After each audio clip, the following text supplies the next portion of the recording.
Welcome to the Start More Vibes podcast, the third episode, where we shall be looking at Kenya sports focus. In this episode, we'll be discussing the journey of Paris 2024 Olympics. We'll reflect on the standout performances that made us proud, examine the obstacles our athletes faced, and consider what lies ahead for Kenyan sports on the global stage. So welcome to the podcast. Whether you're a dedicated fan or a curious supporter about the Kenya Olympic story, this episode is packed with insights that will keep you engaged. My name is William Nyangor, a business intelligence analyst from iLab Africa with a huge interest with sports. I'm flanked by Richard Wanjohi. Maybe Richard, you can introduce yourself. Thank you very much, William, and great to be on this podcast. As you've been told, my name is Richard, currently working with the iLab Research and Innovation Center at Strathmore University as a manager within the data science unit, but also with tentacles into communications, partnerships, and also special interest in sports. I'm glad to be here. Great. Thank you so much, Richard.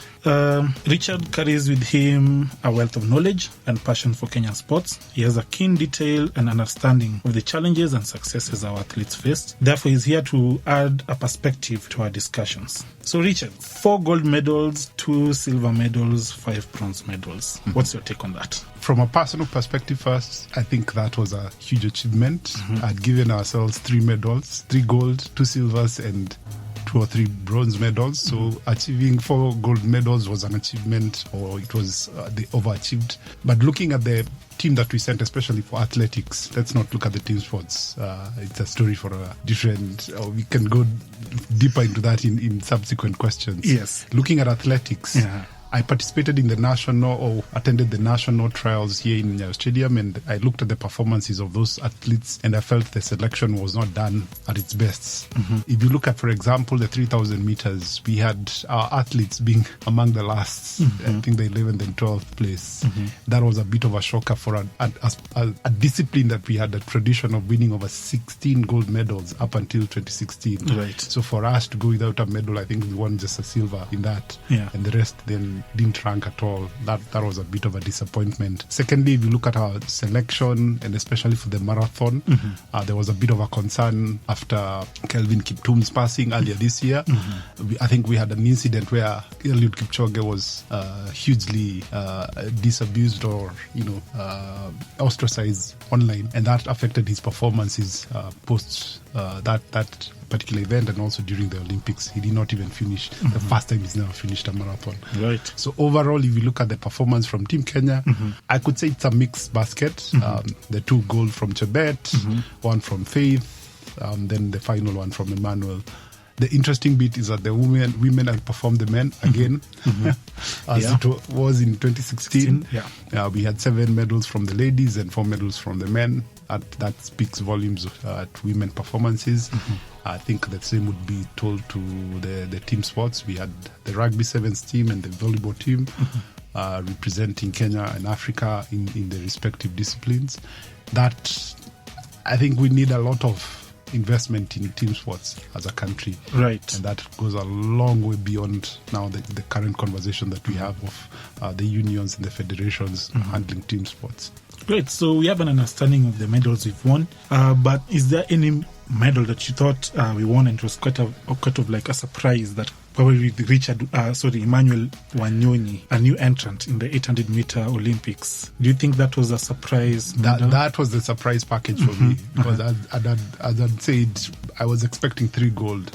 So at least 1 from Faith and 1 from Chebet. The other medal that I was looking at was a marathon medal, either from the men or the women. None of them won that. But we had Emmanuel, who decided to throw his chest ahead of everyone else, and he beat everyone to the tip. But if you look at, again, as I'm saying, at the overall performance of the athletics team, so our traditional sports are from 800 meters, both men and women, 1500 meters, 5000 meters, 10,000. We don't have a good history, especially with the Olympics. This time, Chebet, changed that narrative, and we were able to win at least a gold in the 10,000. Yeah, in fact, an interesting statistic will be this is the first 10,000 meter women Kenya has ever bagged in the Olympics. We have never won a gold medal in 10,000, so we've broken that barrier. Yes. So that's a very great win for Team Kenya. In terms of new sports, because I'll compare with countries like America, I'll compare with countries like China. They often send teams that are participating in all sports, be it swimming, judo, fencing, etc. In Kenya, we were able to have a representation in fencing, in judo, and in swimming. What's your take on, venturing into other sports that we've not really ventured into? I would say Kenya is one of the few countries across the continent, and it's even safe to say even across the world, that it is a multi-sport country. If you look at the breadth of sports that we have in the country, from rugby, football, volleyball, all the way to your fencing. We even had canoeing way back in the 2016 Olympics. So we have a multitude, or the multi-disciplines that we can be represented in the Olympics. What happens is that 2 years before the Olympics, they usually give pre-qualification details. So, for example, it's the time, or you have to be within a certain bracket or performances. That is then what we need to be on the lookout for. I believe we can participate in as many sports as we can. It's just that are we prepared to do that? Are we invested to do that?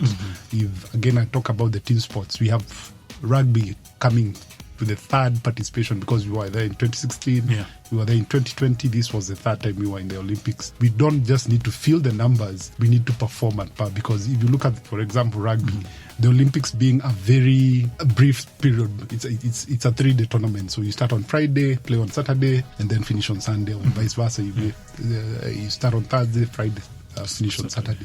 So it's an opportunity for the team to perform. Same to volleyball. You don't have a long period within which to perform, and you're all in the same village, you're all in the same sport. So if I look at that, we can take the advantage of that and be able to perform at our best. If I look at, for example, the basketball, we had South Sudan participating for the first time ever. And this is a team that we beat 4 years ago back in Nairobi. And they were able to beat fancy teams like Puerto Rico. They almost gave Australia a run for their money. Remember the pre-Olympics warm-up when they almost beat the US.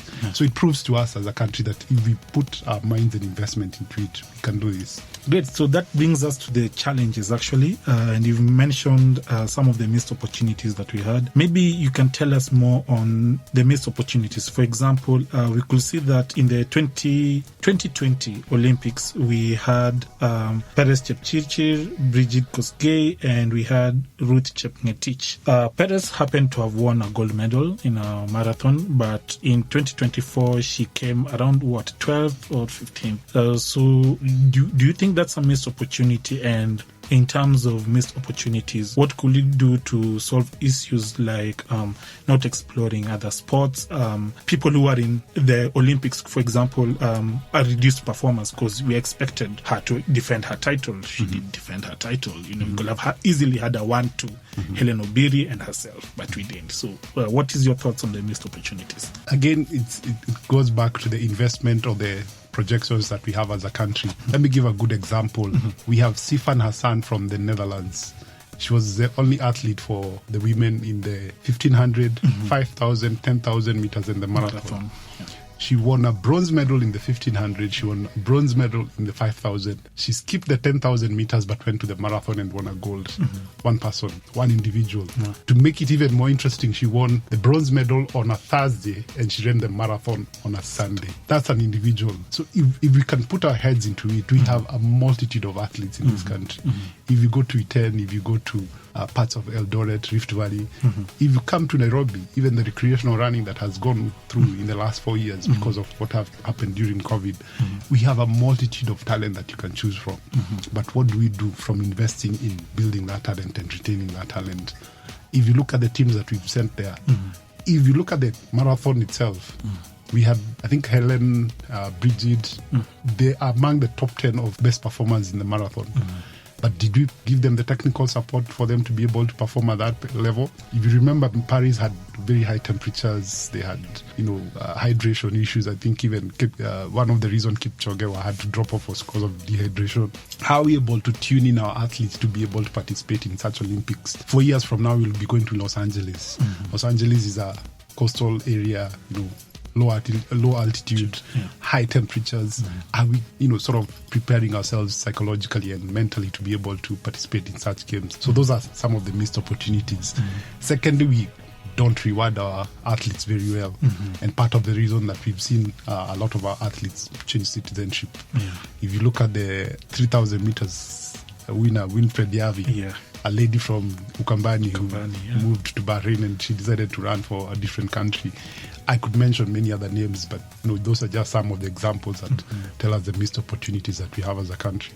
So then what will that mean for the future in terms of rising stars? At least we have motivation from our competitors in Botswana with Letsile Tebogo. So in terms of rising stars and looking forward to the Olympics in Los Angeles 2028, what is your take on how we could motivate our young athletes to be able to join the sport and to just improve our performance on a global stage? So I could take it a notch higher. Let's start from scrapping the current policy or whatever playbook we are using and launch a new initiative. If you look at all the countries that have been able to perform at that level, the US is winning middle distance races in athletics. That was unheard of 10, 15 years ago. I would look at what London or the UK did in 1996. They left the Atlanta Games with a very poor performance. I think they didn't even win any gold. They decided to work on a 12-year plan that was able to launch them into one of the best performances in 2012. So it's the same for us. We need, first of all, as a country to say sports is not what it was 10, 15 years ago. It's professional. It's highly technical. It's very specialized, because even if you're talking about 15,000 meters, to what speeds are you working with? If you look at the 100 meters, what are you working with in those technical aspects? Team sports, the same. Small errors or small margins of error, you make those mistakes, you lose a race or you lose a title. So how are we investing ourselves in technology? When I was at the national trials, I kept looking at some of the things that we were doing there, and I'm like, are we back in the 1980s or in the 1990s? Yes. Because if I look at someone like Julius Yego, he's coming back into the Olympics after almost 12 years. He first won a gold in Rio. So for him to be able to participate in the javelin or field event of such magnitude, he needed a lot of technical support and technical expertise. Right. Are we able to offer that to our juniors or people getting into that space? Then as a country, we need to start investing a lot in youth development and talent management. Right. Because once we start that process of churning out this talent at very young level, at very young age, then we take them to the next level, and they are able to work as a group. If you look at a lot of the athletes that you had in the US or even the UK, it's because they have been able to work together as a unit, as for 3 to 4 years. Tebogo, you talked about Botswana. He runs the 200 meters, 100 meters, and 400 meters with the relay team that they won the silver with. So they have that camaraderie. They have a lot of group dynamics working, and that's what we need as a country. We used to be very good in 4x400 relay, both men and women. I don't know where we dropped the button with that. Those are missed opportunities that we were talking about a few minutes ago. Great. And looking forward to Los Angeles 2028. What are we hoping? What are we looking at in terms of Kenya? Are we hoping for an improvement or improvement in terms of the total number of medals and the total number of gold medals? At least that's the main target. What are we hoping for in terms of Los Angeles 2028? If I look at what happened in the last 4 years between Tokyo to Paris and now going to the LA Olympics Games, it's going to be very competitive. One, because the US wants to reign supreme in its own country. Yes. We know how much investment they put into sport, how much effort they put into marketing. If you looked at the closing ceremony, it was a whole US affair. And that is going to be the narrative for the next 4 years. How are we able to plug in as a country and be able to take some of that expertise and utilize it? We have a lot of athletes who are domiciled in the US, either from individuals or even people who go there for training and for expertise to be able to expand their horizons in their respective disciplines. How can we also leverage on our college games? If I look at the statistics from the games, we had about 37 individuals who won 47 medals from universities across the world in these games. So how are we able to leverage against such partnerships? So for example, we had 2 players from our rugby sevens team at Strathmore.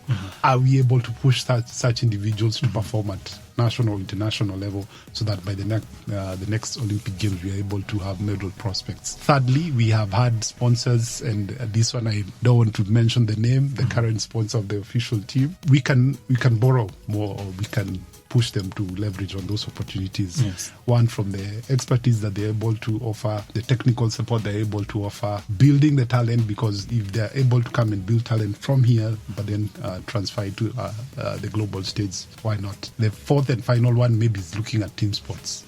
We have an opportunity to win medals in those team sports. Rugby, volleyball. We used to be very big in hockey. I don't know whether we can be able to push that back and be able to participate. We can look at opportunities in the new games. Breaking. We had breaking, that was a new game in Paris. It will be a medal. They'll be working for medals in Los Angeles. We also have karate coming back. Boxing might not be there. Those are games or other disciplines that we can look at and be able to leverage our own population. Cycling.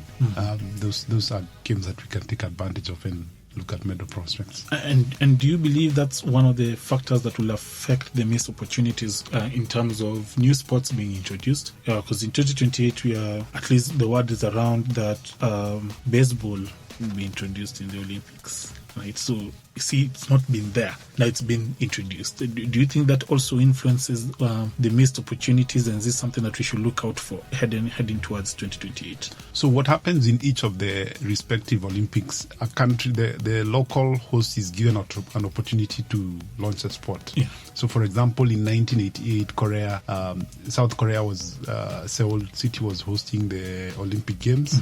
So they were able to put Taekwondo as an exhibition game, and eventually became one of the mainstay martial arts within the Olympics. The same happened to breaking this year in Paris. Because of hip-hop marking 50 years last year, it was felt that it's an opportunity to give this culture an opportunity to prove itself and see whether it can prove to the masses that it can be a sport. Again, the International Olympic Committee is trying to become more inclusive. One, from an age and demographic perspective, and also to reach wider audiences across the world. So if you saw the conversations, especially the breaking that happened towards the end of the game, I remember we had a teacher from Australia who was ostracized, and guys made fun. But that's the fun about the Olympics. Everyone is given an opportunity to prove themselves. Yes. So going to the LA Games in 2028, baseball is a mainstay. I think it's the second, not the third most popular sport in America. Yeah. We have Japan, we have Cuba, we have Mexico. All those countries are huge on baseball. So again, it's appealing to those masses and those demographics to be able to come to the Olympics, but also just showcase their talent. I doubt we can do it as a country. I've never seen a baseball pitch here. Right. Yes. Yeah. It's really wanting in terms of our personal and social economic development. Maybe now to go into the data.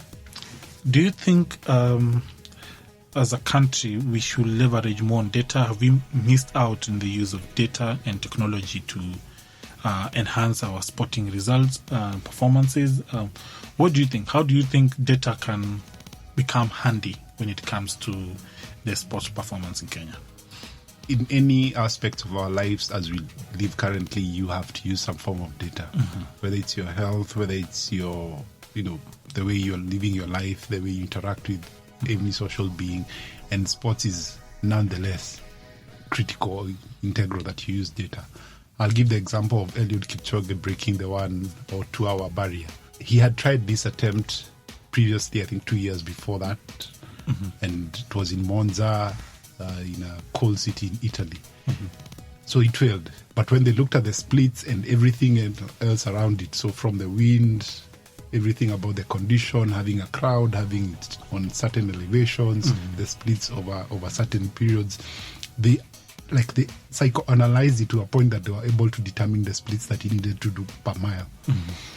Now superimpose these to the Olympic Games. You have a multitude of athletes that you don't know what they've done on the regular.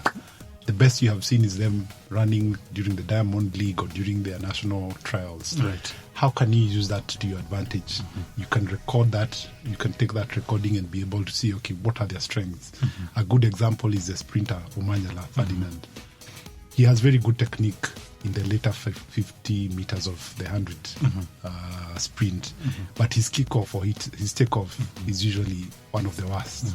That is something he should have worked on in the last 3 to 4 years. We don't know what has happened. He has not been able to perfect that.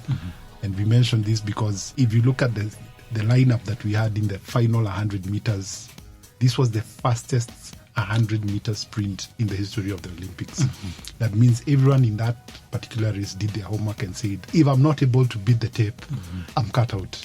Most of the guys did under 10 seconds. I think even the number one, they had to be split because of, microseconds. So if you go to now the use of data going forward, you start with your training technique. So from how many splits do you need to do within a race? If, for example, it's 100 meters, how many times do you need to run that? How many times do you need to do your circuits? How much training are you putting in a day? How much training are you putting in a week? To the point that you even watching your nutritional input, the food that you eat, the hydration, the sleep that you have, the rests, the recovery periods. Are we able to do that? It's possible. Is it something that we have integrated into sport? I leave that to the custodians of the sports, but it's always an opportunity for us to be able to invest and make our sports better. So we've seen the advantages of data. We've also mentioned Eliud Kipchoge in how he used Ineos to collect data that helped him break the 2-hour barrier. But then we've seen the advantages. In fact, we've had the proof of concept done for us. Why is it that we are still struggling to implement the use of data in our sports industry? Investment. Right. If you look at the US or any of those more advanced economies, you start tracking athletes from the age of 5. If you look at, for example, specialized games like the gymnastics, a gymnast, by the time he or she is 5, that's when your limbs are still flexible. You can be able to pull certain moves. Right. At a certain age, you cannot participate in gymnastics. I think at the age of 9 or 10. Right. So it's the same. Even our athletes at this level, we should not start tracking our athletes at 18 years, 17 years. We should start as early as 9 years, as 10 years, because when they're in their preteens, you're able to say, okay, do you have the right gait? Do you have the right pace? Do you have the right, atmosphere, environment that you're able to adapt to? And that is an easy sport because it's an individual sport. Team sports, how are you able then now to, from the national level, cascade it downwards? So you start with the club levels. Are you able to collect data of every single club as a union or as a federation? You're able to keep a database of your players or your performers. Then now from there you are able to do your national selection. Now from the national selection they go into camp for rigorous training or rigorous testing. That is 3 to 6 months. After that, then you are able to expose them to more advanced or more developed teams. And that's something that we can do as a country because, you have to invest and be able to push your envelope in that way. Right. Okay. So thank you so much, Richard. I think that was it for today. It was an enjoyable podcast. We've been able to learn a lot in terms of what we've achieved, what we could improve, and what we should look forward to come Los Angeles 2028. This was your host, William, and joined by Richard Wanjohi. Thank you so much for being with us. Looking forward to the next episode together. Thank you.